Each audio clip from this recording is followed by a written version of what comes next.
আমরা মশা লার্ভা প্রতিরোধক হিসাবে এই দুটি পাউডার ব্যবহার করতে পারি।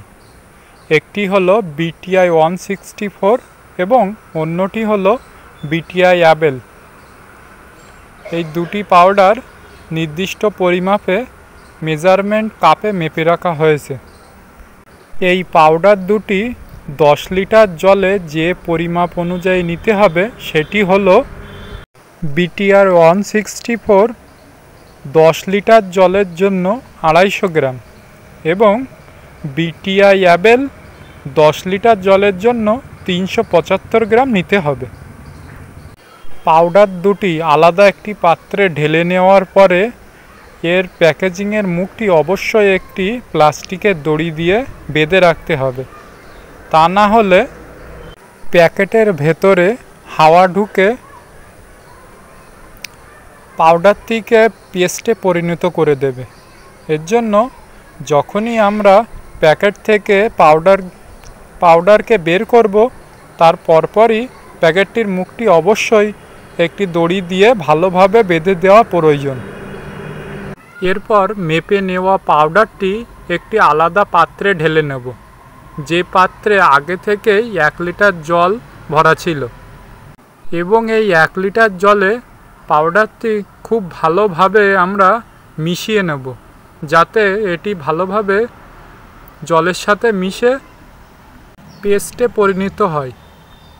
এর পরবর্তী পর্যায়ে তৈরি করা পেস্টটি একটি ব্যারেলে, যেখানে আগে থেকেই 9 লিটার জল ভর্তি করা ছিল, সেটিতে এই 1 লিটার জলে গুলে রাখা পেস্টটি আমরা ঢেলে দেব।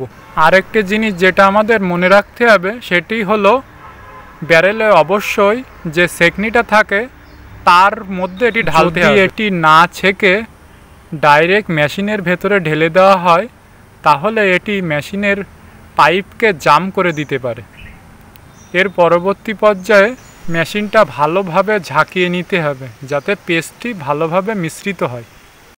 মিশ্রিত পেস্টটি এরকম ধরনের লার্ভাযুক্ত যেসব জলাশয় আছে সেখানে স্প্রে করতে হবে। দেখুন, ঠিক এরকম ধরনের জলাশয় যেখানে জল জমে থাকে স্থির অবস্থায়।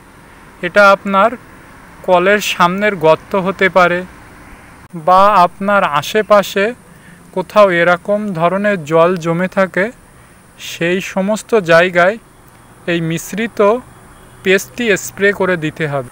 আর একটা জিনিস যেটা সবসময় মনে রাখা দরকার সেটি হলো যে স্থানে এটিকে স্প্রে করা হচ্ছে সেখানে আগে থেকে দেখে নিতে হবে যে সেখানে কোনো ব্যাঙ বা গাপ্পি মাছ আছে কিনা। যদি থাকে, গাপ্পি মাছ এবং ব্যাঙ মশার লার্ভাকে খেয়ে ফেলে, এজন্য সেই সমস্ত জায়গায় স্প্রে করা যাবে না। যদি স্প্রে করা হয় তাহলে ব্যাঙ এবং গাপ্পি মাছের ক্ষতি হতে পারে। এজন্য এটি শুধুমাত্র যেখানে ব্যাঙ ও গাপ্পি মাছ নেই কিন্তু মশার লার্ভা উপস্থিত আছে সেখানেই স্প্রে করতে হবে।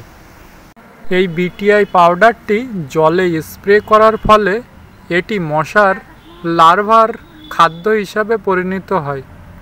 এটি মশার পেটে গিয়ে বিষক্রিয়া সৃষ্টি করে এবং মশার লার্ভাকে মেরে দেয়।